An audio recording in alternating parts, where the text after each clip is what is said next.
Well, I hope you enjoyed that. That was the last 5 minutes. Now you're my man. You get to speak without being interrupted. Oh, Georji. Good evening, ladies and gentlemen. I'm John. I'm Chris's best man. And I was a little bit nervous today about doing my speech. Being a good friend that he is, he calmly sat me down on one side. I said, "It's alright, Chuck. If you don't make a good job of this, you're still my best man at the next wedding." So, cheers. And if that's all, it's alright. It's just like being at a nudie speech. It's only hard for the first couple of minutes. Cheers, man. I'd just like to say a big thank you to all the bridesmaids for today. As Chris said, they all looked absolutely gorgeous.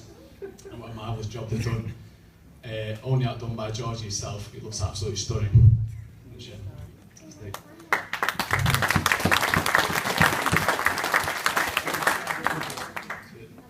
Chris, you don't look too bad yourself, although I'm a little disappointed you covered my outfit. It's a hard crowd this tonight, isn't it? Bloody hell. I'd just also like to say a big thank you tonight for Johnny and Danny for not fighting yet. But I'm sure This time, yeah, don't worry. Yeah, I thought that, yeah. And you can't deny it has been a very emotional day. Even the cake's in tears. Sorry. No. Rub your shoes on, sorry. When I read this before, I thought it was the clever one. I was thinking, now me and Chris went to school many years ago. And we had some absolutely fantastic times.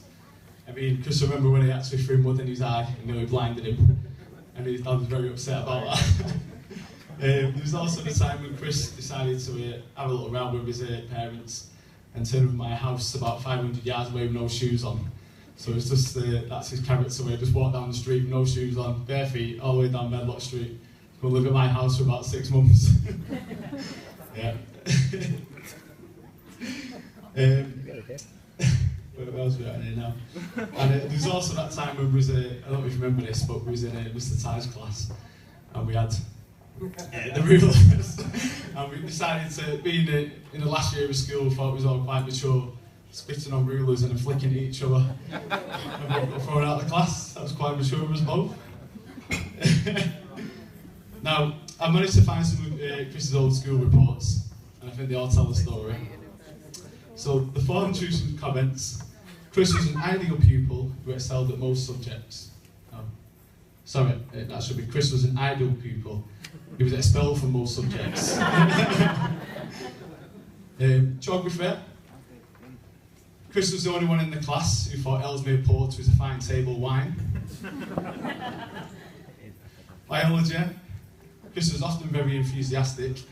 He took his lust a bit too far though, by revising for his blood test.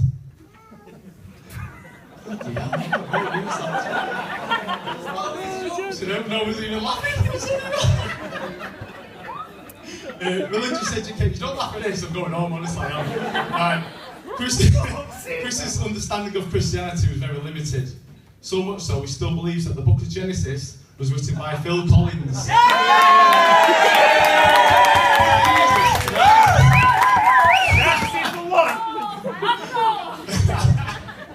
PE, Chris isn't too bad at football, although there are two things holding him back: his right and his left foot.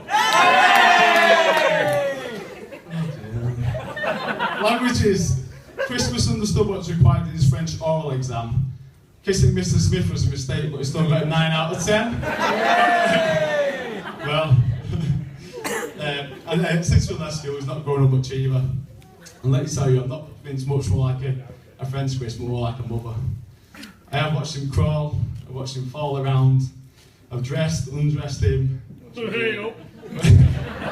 stagger around naked, you know, generally what I've done for him. Cleaned up after him and several times helped him to walk. Well, that was obviously the first night at the stag do, wasn't it? So, I'd like to just read out a little message that Georji sent me before the stag do. This is the actual text message sent me. Quick note: look after that muppet, otherwise you're dead meat. The only rules I have are no tattoos. It's your fault I wake up to empty that pulling his shoulder every morning and make sure his eyebrows are intact. Good luck to Gav and Jimbo for when he wakes up pissing. Luckily he didn't do that. Also have a great time, look after yourselves.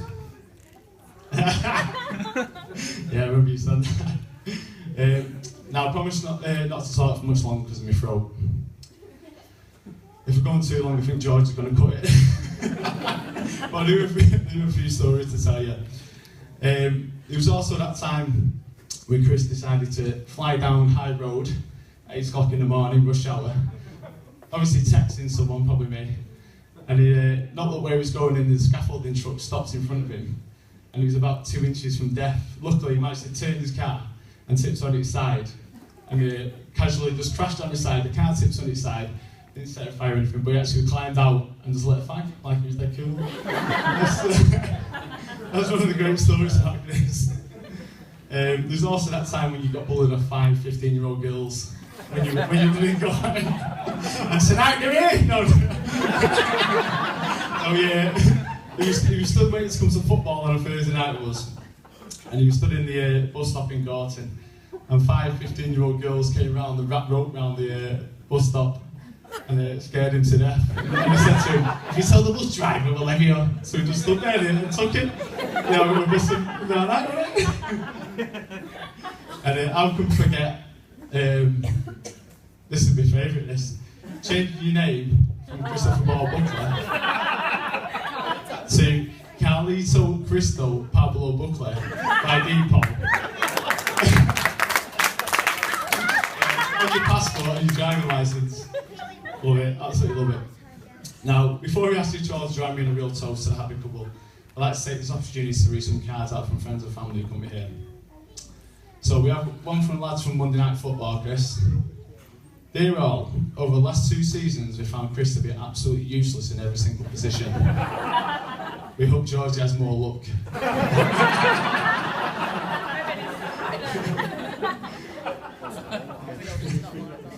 Dear Chris, we're sorry we couldn't make your special day, but we felt it too emotional losing such a special guy as yourself.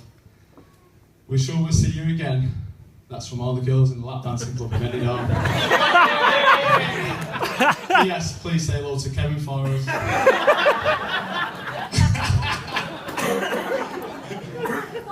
No, but all seriousness, I thought we should all perhaps bear in mind is that marriage is not about finding someone you can live with, but finding someone you can't live without. And I think we definitely found each other. Cheers.